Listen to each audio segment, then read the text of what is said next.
Hi, girlies. Welcome to Book Please Podcast. It's Alina here. Hey guys, it's Amanda. So let's just get into it. Okay. T-Swift? No. Oh.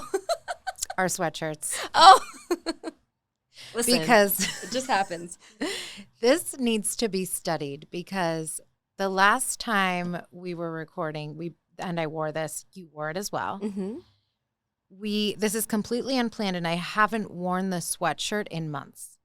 Oh, I probably wear it 3 times a week. I used to live in it, and I took a break because I was like, someone's going to think I'm homeless because I wear this is my cozy out. Shout out to our guest, Alexandria Ryzik, who was on. This is her poetry crew neck that goes with her poetry book, which was amazing. We had her on. Check out that episode. But literally, the fact that we're both in it at the same time, again, unplanned and embarrassing. And it's funny because last time we wore it on the pod, we made a reel about it, and someone was like, oh, what is that, like a marketing technique? You guys clearly planned that. And I'm like, no, he really did not. He was like, this is the fakest lie ever. Like, you guys totally planned it, and we didn't. And here we are again, and I literally didn't know what to say when we walked in today. I'm not mad at it. We just are very similar when it comes to being comfortable. Yes, I know, and it's very cute, but it's just odd that, like, we haven't worn this in so long on the pod. Both decide to, like, bring it back to life. It's that day. And this is the same day. Like, there must be a science behind it. There is. It's honestly just so comfortable. And she does, if you guys want to join us in wearing these all the time, she does offer them online on her website. Yes. Literally so cute. We love you, Alex. Now we can really get into it. Once you said let's get into it, I'm like, it has to be Taylor Swift. It has to be. I know you're sick and tired and sick of me talking about Taylor. No, I must say she's grown on me since this album came out. I cannot believe, ladies and gentlemen, the text I received from my bestie co-host sister, Amanda, when she heard one of Taylor Swift's songs. She just dropped her album, The Tortured Poets Department, on Friday. Got a text from Amanda, and she was like, this is savage. Like, I like this song. I can't wait to hear more. And I fell out of the sky. I rolled off my balcony into the grass and across the street because it was so funny. You're like, wait, this just like made my day. You're kidding. I was like, and I didn't want to overkill it because I was so excited that you got into it that I started to say like a few things about the album. And then I was like, let me pull back because then it's going to be overkill. She's going to be like, why did I tell her? So I had to like dial it back for a hot second. But okay, so the news here is Taylor dropped her album on Friday at midnight as planned. We knew the songs. We knew the title of the album. And then at 2 a.m., she dropped a whole other half of an album. So she dropped essentially a double album, a mega album of 31 songs, which we did not know about. And I was living for this because now we actually got some Travis songs because the other songs she had been recording for years. So now we got to hear some more current ones about things that are going on in her life. So that was exciting too.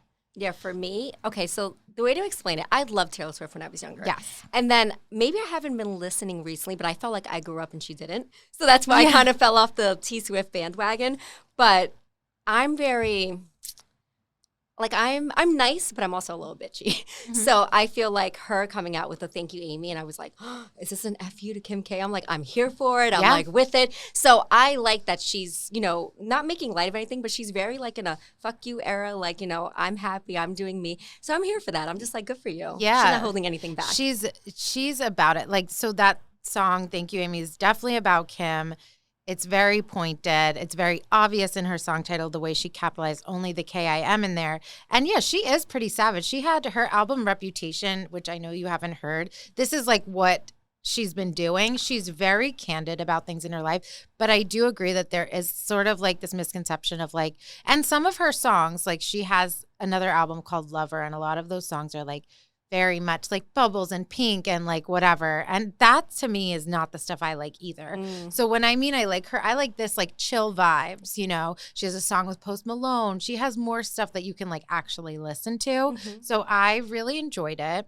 There were some songs on there like Down Bad, which one of her lines, like in the chorus, is like, I'm down bad crying at the gym. And I was like, oof, the amount of times I feel that. I'm at the gym and I'm like wiping my tears and I'm like, let's go, bitch. Like, we're going to do this. And it hit me in the soul. Then there were some themes where she talked a lot about her ex, Joe Alwyn, who she was with for 6 years. Mm-hmm. So she has a song called So Long London where she talks about him and she's like, I gave you my youth for free. She says, I died waiting at the altar for you. And then there's another song called The Prophecy, which hit me in the gut because it was like basically her screaming at the universe, like, change the prophecy. Like, did I miss my chance? Did I miss the boat for like family, to have a family and kids? Which and we can all relate to. This is something that we always like talk about too, like being in our 30s and yes, in relationships, whatever, but still, you know, the timeline is different and you get in your head a little bit about it. Yeah, and I feel like my 30s, I'm thriving. I feel like I'm happy I didn't, dwell on those things that I wish I had in my 20s. Because now I feel like now I'm at a time where I'm ready for the things that I want, that it kind of lines up perfectly. And I feel like T-Swift kind of gets that too. She's, I feel like I feel like the ongoing joke with her is like, if you date her, prepare for a song to come out about you. Right. So I love how talented she is. And yeah, I mean, she writes about real life shit she's been through. So I admire that. Whereas some people are just like, oh, this sounds catchy. Let me just put it out. Yeah. So And I feel like people saying that stuff, like, these are the things she's going through. And what I thought was interesting too is a lot of people thought this album was going to be mostly about Joe Alwyn and what happened between them because she was with him for 6 years. And a lot of it is about Maddie Healy, who she dated for like a hot second after Joe. Like, it was essentially her rebound, but she like fell in love with this guy quick and he dipped. And she has a lot of shit to say about him. And he's like from 1975, like some band. He's odd. Like, it's hard for me to be like, you cared about this. All these people you're naming, I have no idea who they are. He's really not cute. No. Like this, like Joe Alwyn, Alwyn, whatever, is really doesn't do it for me Travis Kelce's either. like a 10 and he's Travis like a is zaddy daddy. But yeah, I thought though that I loved that you like heard that Kim song. Did you hear any others? No, that was like the only one. I was like, It was all over social, so I was like, I need to go listen. Yeah. So I listened while I was getting ready, and I was just like, wow, I'm like, good for her. And then the memes went off. Yes. Where it's one where Kim's laying in bed, and it's like, when you want to clap back, but you're not talented. So dead. Like, that is so funny. And the thing with Kim and her is like, Kim's like favorite thing. I'm getting over her. And I think the whole world is too. Like, I've been over her. She's dying just to like always be relevant and famous. And I feel like T-Swift made her relevant again. So I was a little annoyed about that, but then I loved the way she did bring it up. It's like, F yourself. F you. Yeah, literally. And she just says, like, Kim tries to blow it off like it was nothing. And basically the short version of what happened is like Kanye had a song about her and said, I feel like me and Taylor might still have sex. I made that bitch famous. And Kanye was like, oh, I got permission about this song. Like, I've got permission to record this. Yeah. And Taylor did not give him permission to say that. And yes, there was a conversation, but he did not disclose that I'm going to say, I feel like me and Taylor might still have sex. I made that bitch famous. Degrading. Who would be like, yes, especially Taylor, like who she is. Like, I respect Taylor because she still looks like herself. She still is herself. She paints her own nails. Like, she's just like humble, a real girl. Mm-hmm. Yeah. Like, and that image is just not who she is and the shit that he's saying. Like, you went far left with that. And she was appalled by the song that ended up coming out and she was shocked. And she's allowed to be. Yeah. And then at the time, like, Kim and Kanye are like at the top of their game and Kim is backing up her husband at the time. Okay, fine. I don't even take issue with that. But she released a edited version of the conversation that makes it seem like, oh, Taylor agreed and now she's this big lying whatever. Mm-hmm. And Taylor was just like the small town girl coming up, like becoming popular. And like, it's like the cool girl is like bullying her. Mm-hmm. And they made this big mockery of her to where she went away for a year and like felt completely like hidden in her shell, didn't know if she would recover. Her trauma is her trauma. Mm-hmm. And she's allowed to feel that way. And write what she wants to write about it. Yeah. And now Kim has like come out and tried to be like, oh no, we're good. Like, everything's fine. Like, when they ask her in interviews and it's like, there was no resolve. There was no apology. There was no conversation. And she's been trying to blow it off. Just honestly, I'd have more respect for her if she came out and was like, look, I was supporting my husband at the time. I had his back. I was in a situation. And I now see that even though I may have not realized at the time, this really affected you. Like, my take on it is Kanye, we know he's a little unwell. So what he does doesn't surprise me. Right. But Kim, like, I get you want to support your husband, but, you know, Taylor's younger. You know, she's like, you should be looking out, especially because you have all these sisters. You have this huge following of women. Yeah. So she should have done better. And I also feel like Kanye, to even write a song about this woman after what you did to her, after you took the mic away, took her moment from her, like, he should have stayed far away. Like, he thinks that's cute. It's funny. It's like not. Yeah. So for me, the whole, you know, Kanye, not surprised. Like, whatever. But Kim, yes, I agree. I lose respect for someone that can't be a woman's woman. Like, I get it. I would support my husband too. So, but if my husband's in the wrong and it affects, you know, someone's mental health, no. Yeah, no, I totally agree. And I think at that point, like now reflecting back and as a mother of daughters and so many women in your family, just acknowledge and be like, look, I'm sorry. I didn't even recognize that it affected you in this way. And you know what? Taylor was almost like doing it to get in on the joke and be like, oh, this is going to be funny and lighthearted and we'll make fun of a situation that really fucked me up. Like, it's her putting herself out to do this on a Kanye song, and then this is what he came out with instead. Once again, like, I'm sorry, you're allowed to hold on. Sometimes we're going to hold on to that stupid bitch in our life and be like, you're the stupid bitch, and you're always going to be the stupid bitch in my story. And I have one of those too. And there's no forgiving or forgetting. Like, there isn't. Listen, maybe I'll apply for these T-Swift tickets and we can both go. Oh, my guys. I'm here for it. Listen, I wish I was as talented as her. Like, when people knock on T-Swift, like, she's self-made. She writes everything herself. She is so talented that I will never knock her for that. I would be scared to, like, be friends with her if I hurt her in any way, like, if she wrote a song about it. But I also think she has a good heart and she's talented. And, you know, speak how you feel. And she relates to a lot of people like us. Like, you know, there's times where I'm like, oh, you know, that's a song that, you know, especially when I was young, I'd be like, oh, I want to fall in love and do all those things too. I want the romance. And she would write songs about that. Yeah. So she's super relatable. So relatable. I get chills listening. And what I like about her the most is that she's like a poet, a lyricist. Like, obviously, it's no secret I love Ariana Grande, right? But I think of her as like, oh my gosh, her vocals. Like, that's not what I say about Taylor. I just think she's a genius. I think she's incredible at her craft. I think that her music is literally poetry, and it really just hits you in your feels so much. And she is pretty sane, I would say, for someone that's been a star for so long.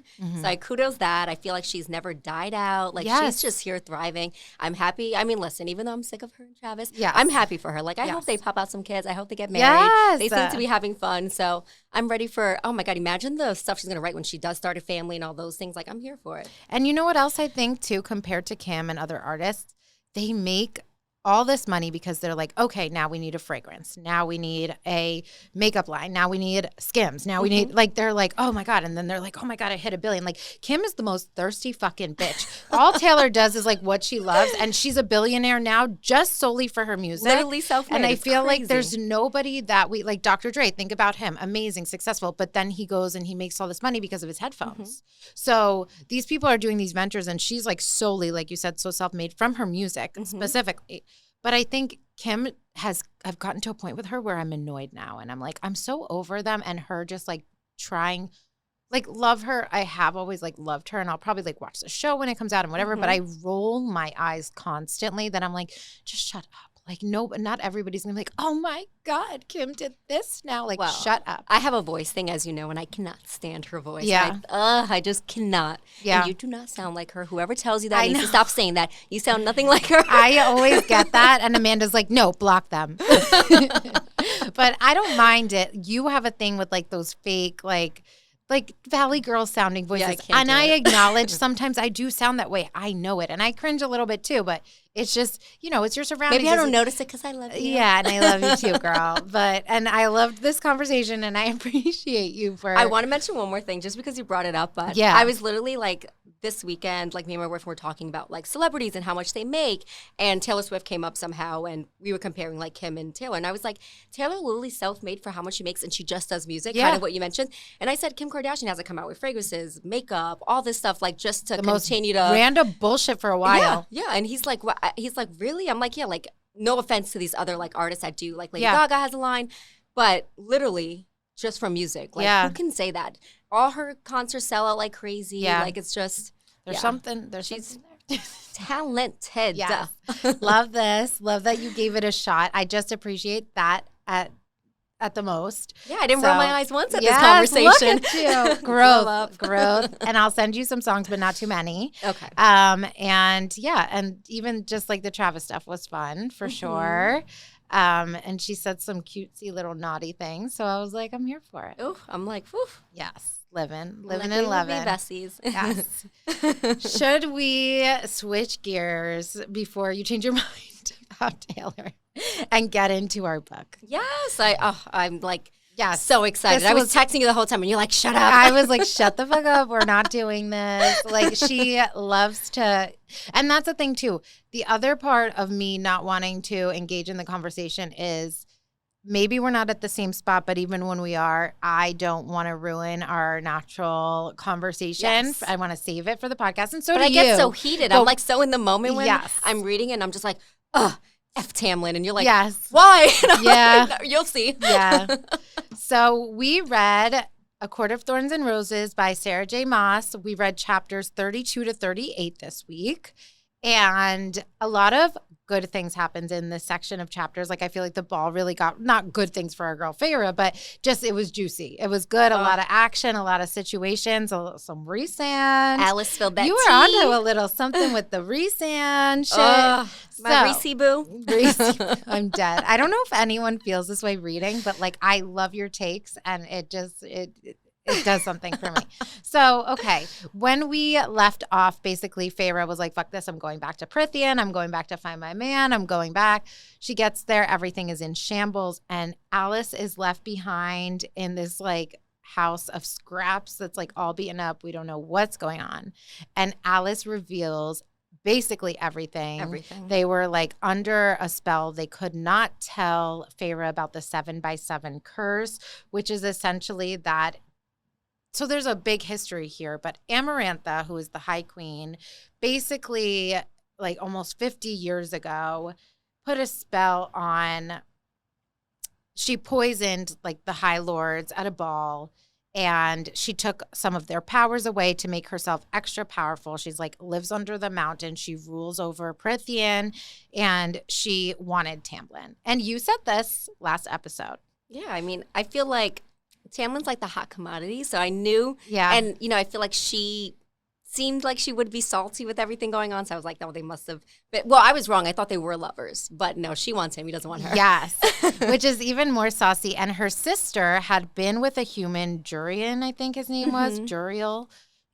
I was ready to call him Julian, honestly. I was like, I have it written down. No, you're right. These names. I give nicknames to people. I'm like, okay, Julian. Jurian. So he was, and she like wears his eye on a ring so that he sees everything. Finger. Basically, this was a human that her sister was with and then ended up killing her. And it was like a whole thing. She's this distaste for humans, and it's like made it her mission to like. And just to go back on that, because it's super sad, like her sister fell in love with a human and she already didn't like humans, her sister. So this guy used her to find out more. And then after he got what he needed from her, he tortured her and killed her, which is so sad. So I get why she's so salty.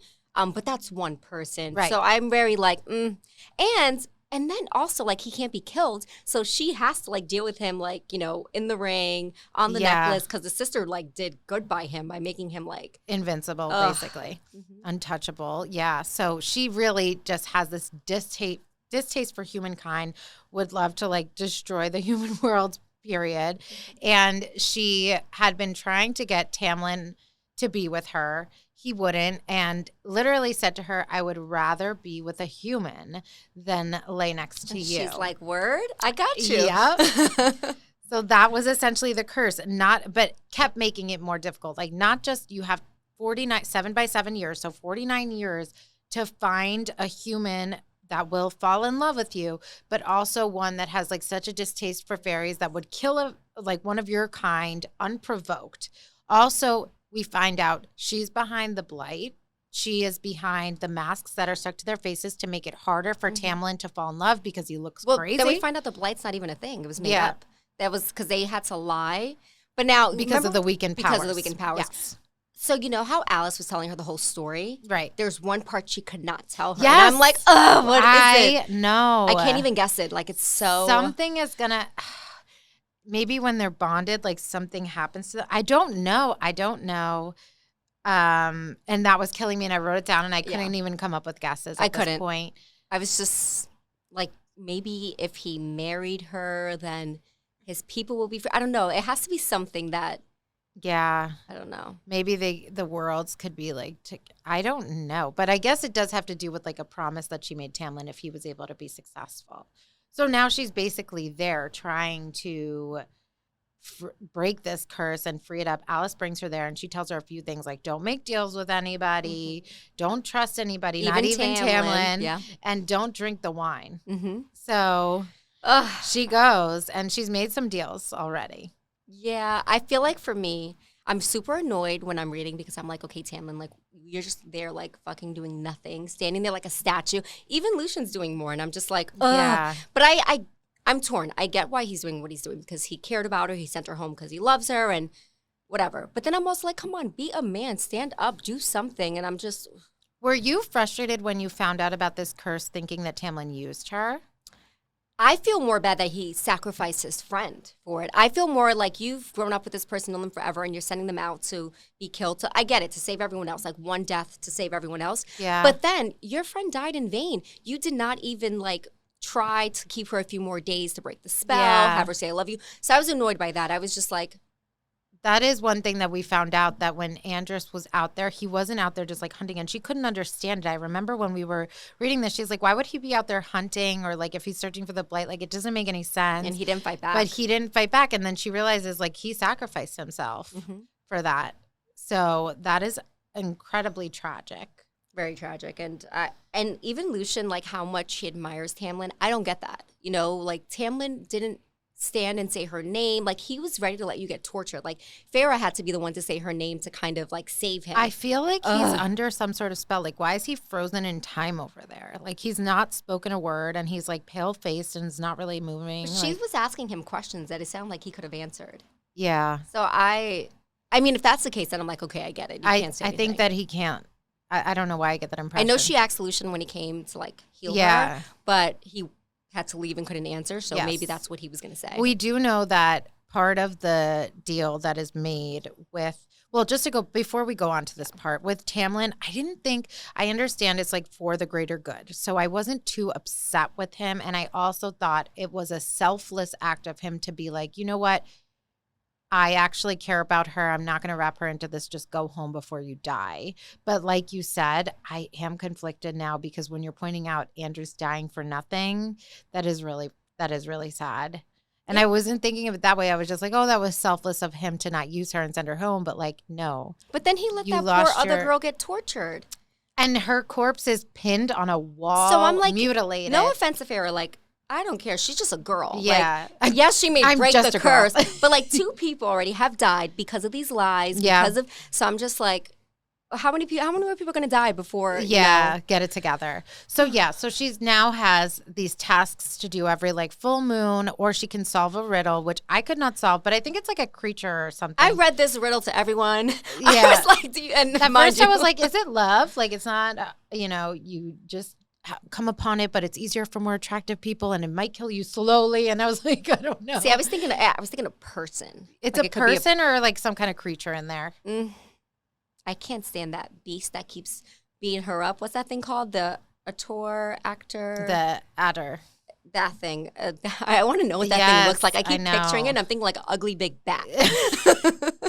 That's really funny. Yeah, so she's like in this dungeon because she made this deal basically that they can all walk free afterwards, and she kept trying to like play with the terms of the deal to make sure she like cleared herself. So she can solve that riddle at any point, but then until then she's like basically enslaved, and she had to do, one of the tasks was she was put in with that worm, that giant blind worm, and she outsmarted the worm. And can we talk about Reese was the only one? Wait, hold on a second. No, you're right. Before we get to the part about like the healing and this and that, but like Reese, this is an interesting dynamic because Amarantha's like, what's her name? Find out. And he's like, I don't know. And he's like, And he she's like, lied do about you what she looks recognize like. her? Yeah. And he's like, I don't know. All humans look the same. You know you recognize this bitch because you remembered her from the Great Right. And Claire, he said that, when she came, is this the girl you saw? He's like, oh, yeah, because they all look the same. Like, So he has a thing for her, obviously. But why is he protecting her? I just don't get why. I think he's like, I think he's Is she hot? I'm sure she hot. I am sure. I don't know why. Like, I always have to think that the main character that I'm thinking about, like, everyone thinks is attractive. Like, I have to think of our girl as cute. Like, I can't read the story thinking she ugly. She has to be because he doesn't know her. Why defend her so much, especially if she's human? He definitely likes her, but I got that vibe right from when he met her at the Great Right. He was like entranced but then I thought by her. Since he knew her and Tamlin had a thing, that maybe he was like, ugh. No, now he's even more competitive. He's like, let me see what's up with this human. I think Tamlin must have stolen a girl from him, and it's a revenge thing. But I think he's actually gonna fall in love with her, and vice versa. Yeah. Okay, but not to go down that rabbit hole. I don't know about love, but lust. I think there's going to be like a daddy situation. Well, now that they have and this he's deal. hot.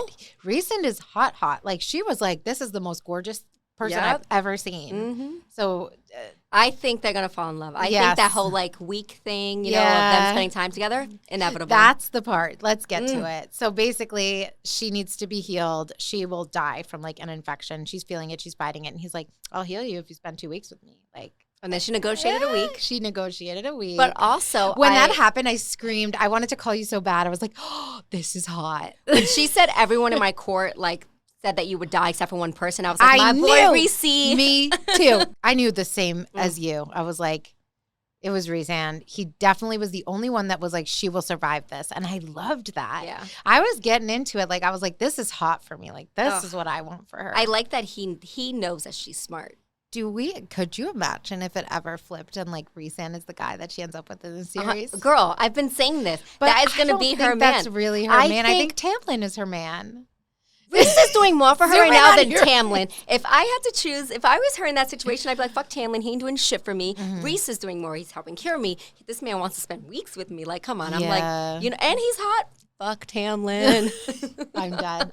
Yeah, like, he's a gorgeous daddy. So I'm shipping this. Dying. So at first when she kept saying no, I was like, bitch, you better say yes because I need this for the plot. She had to say yes because she was dying. Yes. And like, she didn't know. She's like, when is Lucian ever going to appear? Whatever. The other thing that happened was when she was going through these tasks is a woman came and helped Lucian's her. mom. And it was Lucian's mom and of the Autumn Court. I knew it was going to be her too because he said that his mom was the one he was closest to. Yeah. Like, his brothers are a-holes. Yeah. With everything going on and he was about to be tortured, they did nothing. They stood there and smiled. Yeah. I was like, ugh.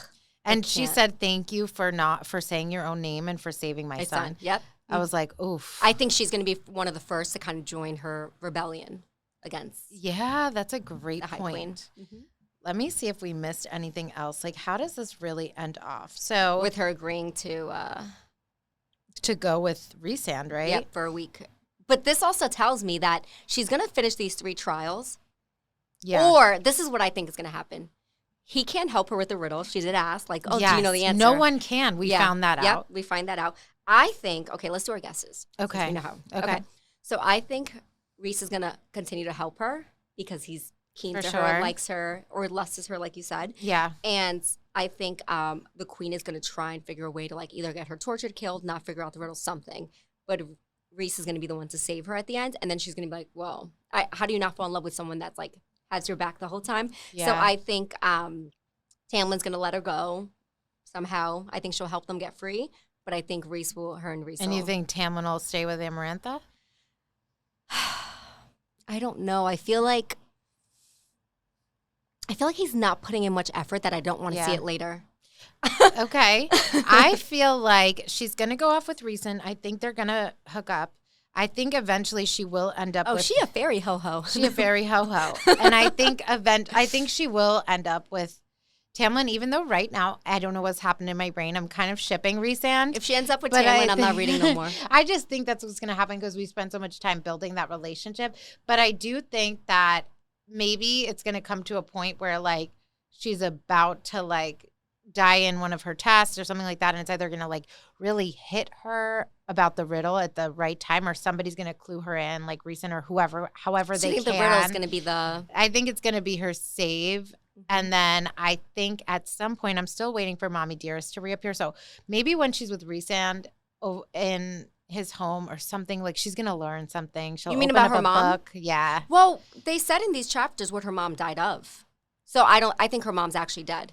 Because she was thinking of diseases, and she was like, remember, my mom died of this. Yeah. Someone died of that. Yeah. So I think know, her mom's but dead. I think there's even if she's dead, I think she's going to find some kind of like origin or something that she's from this fairy world, or someone in her lineage is, or maybe her mom was a fairy. She made a comment about her name. That's what I wanted to bring up to you. Her name, when she said my name was Farah, said the old, and she didn't even have to say her last name, which was interesting that they didn't press her about it. So she's like, I didn't give my family name, and she was like, oh, that's an from our early ancient dialect. Name, yeah. So I was like, oh, well, that's something. Well, if you're gonna go down that rabbit hole, I would say that the rabbit hole I will. I think her father may not actually be her father. Okay. I think maybe her father will be fairy. I think, but then I'm also like, she's so weak. How could she be a fairy? Well, she's human, but there's got to be something that somebody in her family is like from there. Like, I think she's there for a reason. Like, there's a deeper root to her in this world. And she's special, that's for sure. Yeah. So I don't know, and I guess we'll see.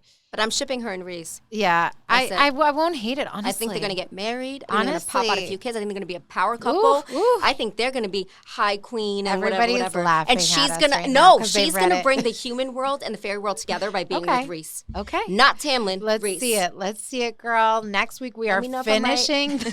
Next week we're finishing the book, so we will see what happens. And I can't wait to look back at this and see what was a hit or miss. So finish the book through chapters 46, I believe, is the last chapter. My girl Amanda, will you please plug our socials, honey? If you are watching us on YouTube, please make sure to subscribe. We're also on TikTok, Instagram, and Threads at Book Please Podcast. You can also follow us on Twitter/X at Book Please Pod. Thanks, guys. Bye.